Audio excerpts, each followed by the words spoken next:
இப்போ பாருங்கள் கிரேவி பதம் வந்துச்சு. நாம் சின்ன சின்ன பீசஸாக கட் பண்ணி வச்சுருந்த காலிஃப்ளவரை கிரேவியோடு சேர்த்துக்கலாம்.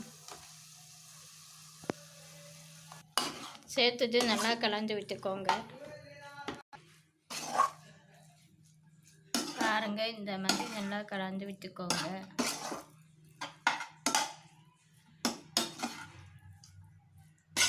இப்போ கொஞ்சமாக டொமேட்டோ சாஸ் ஆட் பண்ணிக்கோங்க.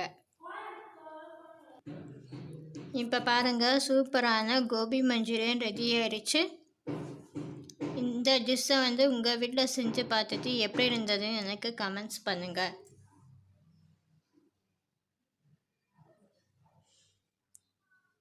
இந்த வீடியோ உங்களுக்கு பிடிச்சிருந்தால் லைக் பண்ணுங்கள், ஷேர் பண்ணுங்கள், சப்ஸ்கிரைப் பண்ணுங்கள். மறக்காமல் என்னோட சேனலை சப்ஸ்கிரைப் பண்ணி வச்சுக்கோங்க.